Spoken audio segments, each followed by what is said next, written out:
Penyunatan dan Hari Raya Paskah di Gilgal. Ketika semua raja orang Amori di sebelah barat Sungai Yordan dan semua raja orang Kanaan di tepi laut mendengar bahwa Tuhan telah mengeringkan air Sungai Yordan di depan orang Israel sampai mereka dapat menyeberang, tawarlah hati mereka dan hilanglah semangat mereka menghadapi orang Israel itu. Pada waktu itu berfirmanlah Tuhan kepada Yosua, "Buatlah pisau dari batu dan sunatlah lagi orang Israel itu untuk kedua kalinya." Lalu Yosua membuat pisau dari batu dan disunatnyalah orang Israel itu di bukit kulit katan. Inilah sebabnya Yosua menyunat mereka.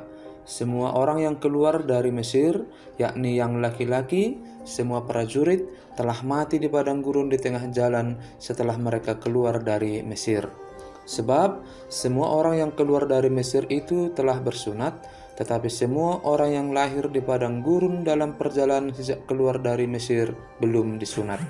Sebab 40 tahun lamanya orang Israel itu berjalan melalui padang gurun sampai habis mati seluruh bangsa itu, yakni prajurit yang keluar dari Mesir yang tidak mendengarkan firman Tuhan. Kepada mereka itu Tuhan telah bersumpah bahwa Ia tidak akan mengizinkan mereka melihat negeri yang dijanjikan Tuhan, dengan bersumpah kepada nenek moyang mereka akan memberikannya kepada kita, suatu negeri yang berlimpah-limpah susu dan madunya. Tetapi anak-anak mereka yang telah dijadikannya ganti mereka itulah yang disunat Yosua, sebab mereka belum bersunat karena mereka tidak disunat dalam perjalanan. Setelah seluruh bangsa itu selesai disunat, maka tinggallah mereka di tempatnya masing-masing di perkemahan itu sampai mereka sembuh. Dan berfirmanlah Tuhan kepada Yosua, "Hari ini telah kuhapuskan celah Mesir itu daripadamu." Itulah sebabnya nama tempat itu disebut Gilgal sampai sekarang. Sementara berkemah di Gilgal, orang Israel itu merayakan Paskah pada hari yang ke-14 bulan itu, pada waktu petang di dataran Jeriko. Lalu pada hari sesudah Paskah, mereka makan hasil negeri itu, yakni roti yang tidak beragi dan bertih gandum pada hari itu juga. Lalu berhentilah manna itu pada keesokan harinya setelah mereka makan hasil negeri itu. Jadi orang Israel tidak beroleh manna lagi, tetapi dalam tahun itu mereka makan yang dihasilkan tanah Kanaan. Panglima Bala Tentara Tuhan. Ketika Yosua dekat Jeriko, ia melayangkan pandangnya, dilihatnya seorang laki-laki berdiri di depannya dengan pedang terhunus di tangannya. Yosua mendekatinya dan bertanya kepadanya, "Kawankah engkau atau lawan?" Jawabnya, "Bukan, tetapi akulah panglima bala tentara Tuhan. Sekarang aku datang." Lalu sujudlah Yosua dengan mukanya ke tanah, menyembah dan berkata kepadanya, "Apakah yang akan dikatakan Tuanku kepada hambanya ini?" Dan panglima bala tentara Tuhan itu berkata kepada Yosua, "Tanggalkanlah kasutmu dari kakimu, sebab tempat engkau berdiri itu kudus." Dan Yosua berbuat demikian. Jatuhnya Jeriko. Dalam pada itu Jeriko telah menutup pintu gerbangnya, telah tertutup kota itu karena orang Israel, tidak ada orang keluar atau masuk. Berfirmanlah Tuhan kepada Yosua, "Ketahuilah, aku serahkan ke tanganmu Jeriko ini beserta rajanya dan pahlawan-pahlawannya yang gagah perkasa. Haruslah kamu mengelilingi kota itu, yakni semua prajurit harus mengedari kota itu sekali saja. Demikianlah harus engkau perbuat 6 hari lamanya, dan 7 orang imam harus membawa 7 sangkakala tanduk domba di depan tabut. Tetapi pada hari yang ke-7, 7 kali kamu harus mengelilingi kota itu, sedang para imam meniup sangkakala. Apabila sangkakala tanduk domba itu panjang bunyinya, dan kamu mendengar bunyi sangkakala itu, maka haruslah seluruh bangsa bersorak dengan sorak yang nyaring, maka tembok kota itu akan runtuh, lalu bangsa itu harus memanjatnya masing-masing langsung ke depan. Kemudian Yosua bin Nun memanggil para imam dan berkata kepada mereka, "Angkatlah tabut perjanjian itu, dan 7 orang imam harus membawa 7 sangkakala tanduk domba di depan tabut Tuhan." Dan kepada bangsa itu dikatakannya, "Majulah, kelilingilah kota itu, dan orang-orang bersenjata harus berjalan di depan tabut Tuhan." Segera sesudah Yosua berkata kepada bangsa itu, maka berjalanlah maju ke 7 orang imam yang membawa ke 7 sangkakala tanduk domba itu di hadapan Tuhan. Lalu mereka meniup sangkakala, sedang tabut perjanjian Tuhan mengikut mereka. Dan orang-orang bersenjata berjalan di depan para imam yang meniup sangkakala, dan barisan penutup mengikut tabut itu, sedang sangkakala terus-menerus ditiup. Tetapi Yosua telah memerintahkan kepada bangsa itu demikian, "Janganlah bersorak dan janganlah perdengarkan suaramu, sepatah kata pun janganlah keluar dari mulutmu sampai pada hari aku mengatakan kepadamu, bersoraklah, maka kamu harus bersorak." Demikianlah tabut Tuhan mengelilingi kota itu, mengedarinya sekali saja. Kemudian kembalilah mereka ke tempat perkemahan dan bermalam di tempat perkemahan itu. Keesokan harinya Yosua bangun pagi-pagi, lalu para imam mengangkat tabut Tuhan. Maka berjalanlah juga ke 7 orang imam yang membawa ke 7 sangkakala tanduk domba itu di depan tabut Tuhan. Sambil berjalan mereka meniup sangkakala, sedang orang-orang bersenjata berjalan di depan mereka, dan barisan penutup mengikut tabut Tuhan, sementara sangkakala terus-menerus ditiup. Demikianlah pada hari kedua mereka mengelilingi kota itu sekali saja, lalu pulang ke tempat perkemahan. Dan begitulah dilakukan mereka 6 hari lamanya. Tetapi pada hari yang ke-7 mereka bangun pagi-pagi ketika fajar menyingsing dan mengelilingi kota 7 kali dengan cara yang sama. Hanya pada hari itu mereka mengelilingi kota itu 7 kali. Lalu pada ke-7 kalinya, ketika para imam meniup sangkakala, berkatalah Yosua kepada bangsa itu, "Bersoraklah, sebab Tuhan telah menyerahkan kota ini kepadamu, dan kota itu dengan segala isinya akan dikhususkan bagi Tuhan untuk dimusnahkan. Hanya Rahab, perempuan sundal itu, akan tetap hidup, ia dengan semua orang yang bersama-sama dengan dia dalam rumah itu, karena ia telah menyembunyikan orang suruhan yang kita suruh. Tetapi kamu ini, jagalah dirimu terhadap barang-barang yang dikhususkan untuk dimusnahkan, supaya jangan kamu mengambil sesuatu dari barang-barang yang dikhususkan itu setelah mengkhususkannya, dan dengan demikian membawa kemusnahan atas perkemahan orang Israel dan mencelakakannya. Segala emas dan perak, serta barang-barang tembaga dan besi adalah kudus bagi Tuhan. Semuanya itu akan dimasukkan ke dalam perbendaharaan Tuhan." Lalu bersoraklah bangsa itu, sedang sangkakala ditiup. Segera sesudah bangsa itu mendengar bunyi sangkakala, bersoraklah mereka dengan sorak yang nyaring. Maka runtuhlah tembok itu. Lalu mereka memanjat masuk ke dalam kota, masing-masing langsung ke depan, dan merebut kota itu.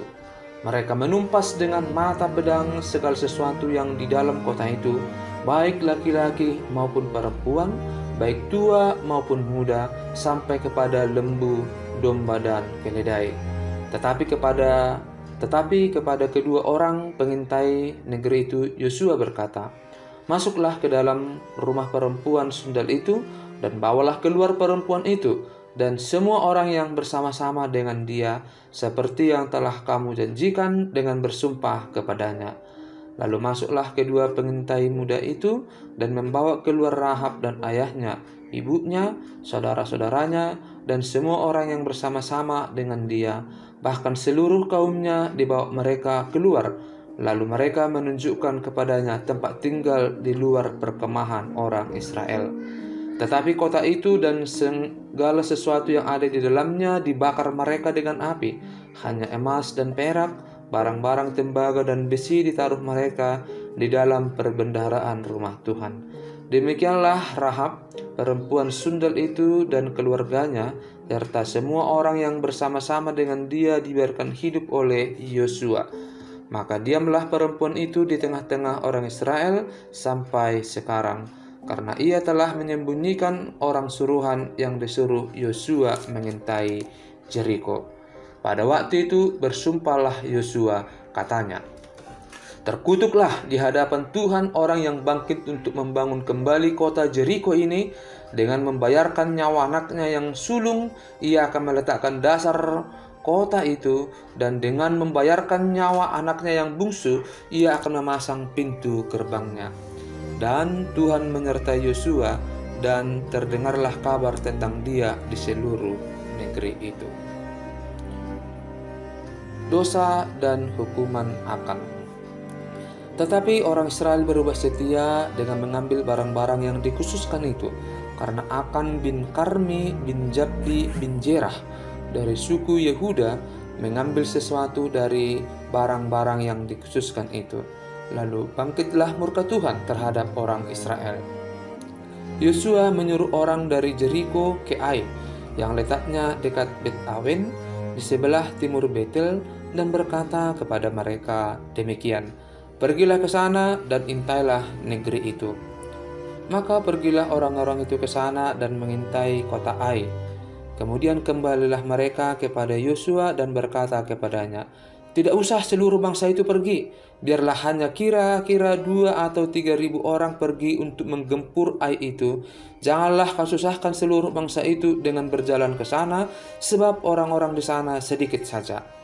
Maka berangkatlah kira-kira 3.000 orang dari bangsa itu ke sana, tetapi mereka melarikan diri di depan orang-orang Ai. Sebab orang-orang Ai menewaskan kira-kira 36 orang dari mereka. Orang-orang Israel itu dikejar dari depan pintu gerbang kota itu sampai ke Sebarim dan dipukul kalah di lereng. Lalu tawarlah hati bangsa itu amat sangat. Yosua pun mengoyakkan jubahnya, dan sujudlah ia dengan mukanya sampai ke tanah di depan tabut Tuhan hingga petang, bersama dengan para tua-tua orang Israel, sambil menaburkan debu di atas kepalanya. Dan berkatalah Yosua, "Ah, Tuhanku Allah, mengapa engkau menyuruh bangsa ini menyeberangi sungai Yordan, supaya diserahkan kepada orang Amori untuk dibinasakan? Lebih baik kalau kami putuskan tadinya untuk tinggal di seberang sungai Yordan itu. Oh Tuhan, apakah yang akan kukatakan setelah orang Israel lari membelakangi musuhnya? Apabila hal itu terdengar oleh orang Kanaan dan seluruh penduduk negeri itu, maka mereka akan mengepung kami dan melenyapkan nama kami dari bumi ini.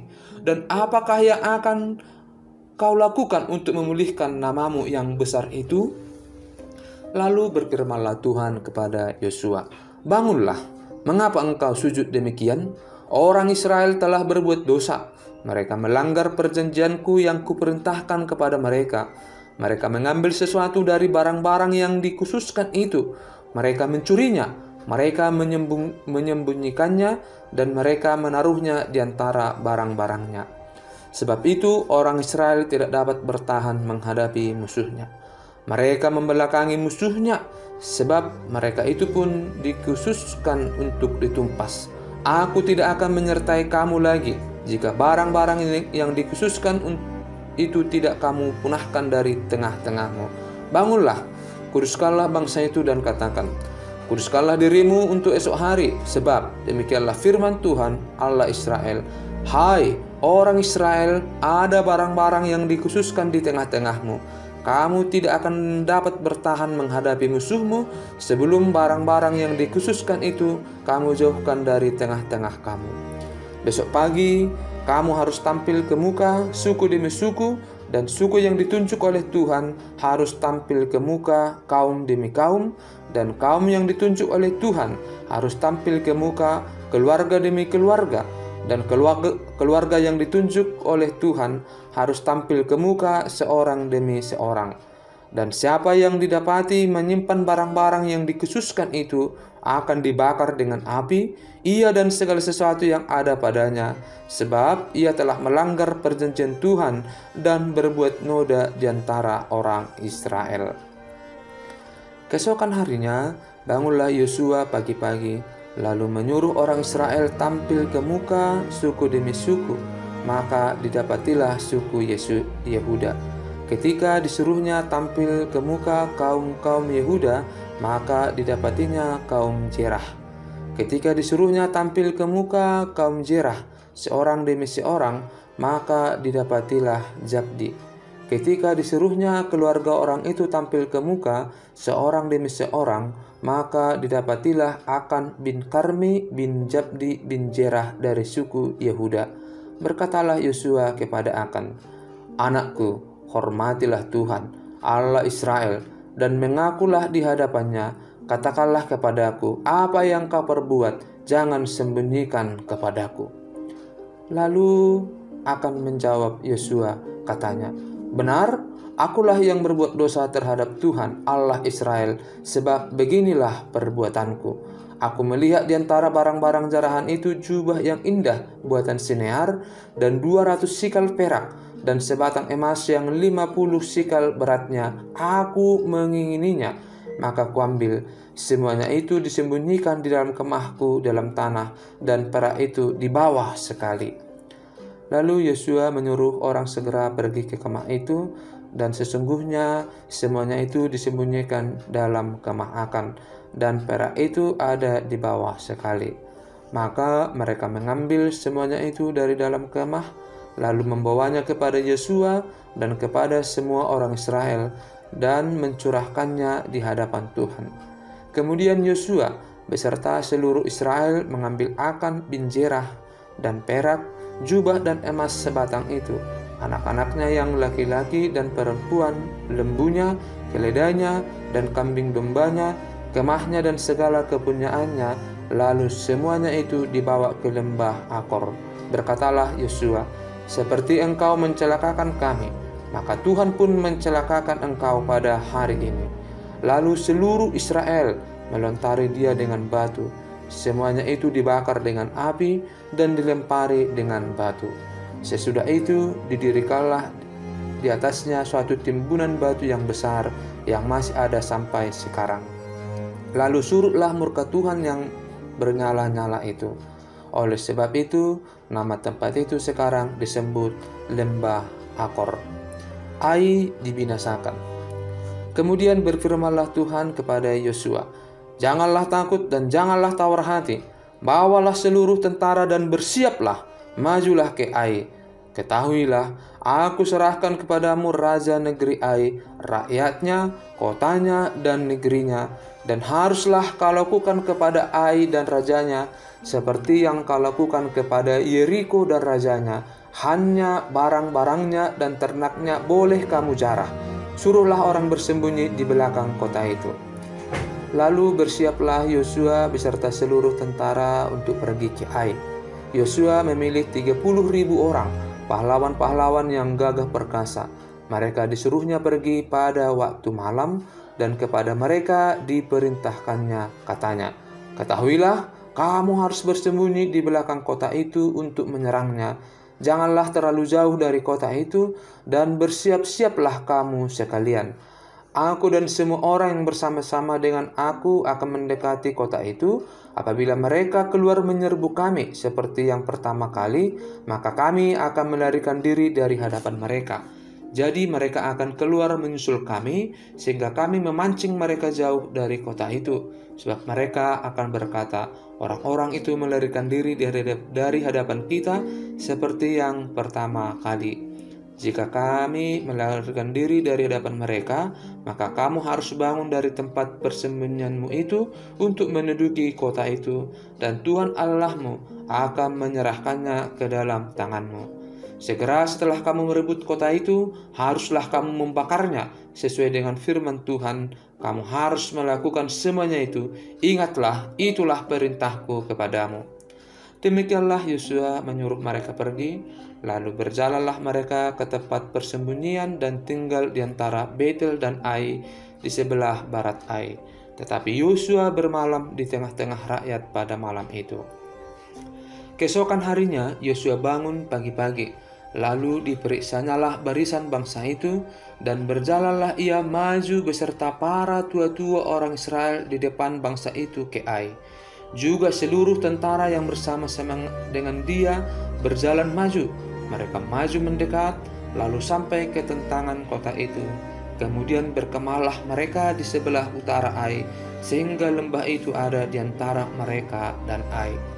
Yosua telah mengambil kira-kira 5.000 orang. Lalu disuruhnya mereka bersembunyi di antara Betel dan Ai di sebelah barat kota itu. Beginilah rakyat itu diatur. Seluruh tentara itu di sebelah utara kota dengan barisan belakang di sebelah barat kota. Pada malam itu berjalanlah Yosua melalui lembah itu. Pagi-pagi ketika raja negeri Ai melihat hal itu, maka ia dan seluruh rakyatnya, orang-orang kota itu, segera keluar berperang, menyerbu orang Israel ke lereng ke seberang dataran itu. Raja itu tidak tahu bahwa ada orang bersembunyi di belakang kota. Yosua dan seluruh orang Israel itu berlaku seolah-olah dipukul mundur oleh mereka, lalu melarikan diri ke arah padang gurun. Sebab itu semua orang yang ada di kota dikerahkan untuk mengejar orang Israel. Maka mereka mengejar Yosua sehingga makin jauhlah mereka terpancing dari kota. Seorang pun tidak tertinggal lagi di Ai dan Betel yang tidak keluar memburu orang Israel. Mereka meninggalkan kota itu terbuka karena mereka mengejar orang Israel. Lalu berfirmanlah Tuhan kepada Yosua, "Acungkanlah lembing yang ada di tanganmu ke arah Ai, sebab aku menyerahkan kota itu ke dalam tanganmu." Maka Yosua mengacungkan lembing yang di tangannya ke arah kota itu. Ketika dia acungkannya tangannya, maka segeralah bangun orang-orang yang bersembunyi itu dari tempatnya. Mereka berlari memasuki kota, merebutnya, lalu segera membakar kota itu. Ketika orang Ai berpaling menoleh ke belakang, tampaklah asap kota itu naik membumbung ke langit. Mereka tidak sempat melarikan diri kemanapun juga, sebab rakyat yang tadinya lari ke padang gurun berbalik melawan pengejar-pengejarnya.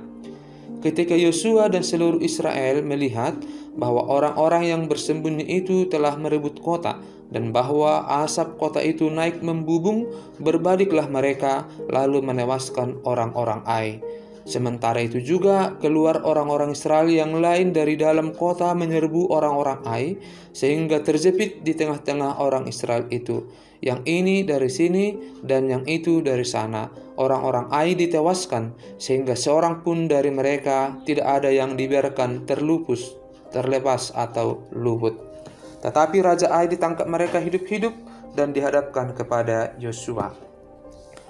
Segera sesudah orang Israel selesai membunuh seluruh penduduk kota Ai di padang terbuka kemana orang Israel mengejar mereka, dan orang-orang ini semuanya tewas oleh mata pedang sampai orang yang penghabisan, maka seluruh Israel kembali ke Ai dan memukul kota itu dengan pedang. Jumlah semua orang yang tewas pada hari itu, baik laki-laki maupun perempuan, ada 12 orang, semuanya orang Ai. Dan Yosua tidak menarik tangannya yang mengacungkan lembing itu sebelum seluruh penduduk kota Ai ditumpasnya. Hanya ternak dan barang-barang kota itu dijarah oleh orang Israel sesuai dengan firman Tuhan yang diperintahkannya kepada Yosua. Yosua membakar Ai dan membuatnya menjadi timbunan puing untuk selama-lamanya, menjadi tempat yang tandus sampai sekarang. Dan Raja Ai digantungnya pada sebuah tiang sampai petang. Ketika matahari terbenam, Yosua memerintahkan orang menurunkan mayat itu dari tiang, lalu dilemparkan di depan pintu gerbang kota. Kemudian didirikan oranglah di atasnya suatu timbunan batu yang besar yang masih ada sampai sekarang. Mezbah di Gunung Ebal, pemecahan hukum Taurat. Pada waktu itulah Yosua mendirikan mezbah di Gunung Ebal bagi Tuhan Allah Israel, seperti yang diperintahkan Musa, hamba Tuhan, kepada orang Israel menurut apa yang tertulis dalam kitab hukum Musa. Suatu mezbah dari batu-batu yang tidak dipahat, yang tidak diolah dengan perkakas besi apapun. Di atasnya lah mereka mempersembahkan korban bakaran kepada Tuhan dan mengorbankan korban keselamatan. Dan di sanalah di atas batu-batu itu dituliskan Yosua salinan hukum Musa yang dituliskannya di depan orang Israel. seluruh orang Israel, para tua-tuanya, para pengatur pasukannya, dan para hakimnya berdiri sebelah menyebelah tabut berhadapan dengan para imam yang memang suku Lewi, para pengangkat tabut perjanjian Tuhan itu, baik pendatang maupun anak negeri, setengahnya menghadap ke Gunung Gerizim, dan setengahnya lagi menghadap ke Gunung Ebal, seperti yang dahulu diperintahkan oleh Musa, hamba Tuhan, apabila orang memberkati bangsa Israel. Sesudah itu, dibacakannyalah segala perkataan hukum Taurat, berkatnya dan kutuknya, sesuai dengan segala apa yang tertulis dalam kitab hukum. Tidak ada sepatah kata pun dari segala apa yang diperintahkan Musa yang tidak dibacakan oleh Yosua kepada seluruh jemaah Israel dan kepada perempuan-perempuan dan anak-anak dan kepada pendatang yang ikut serta.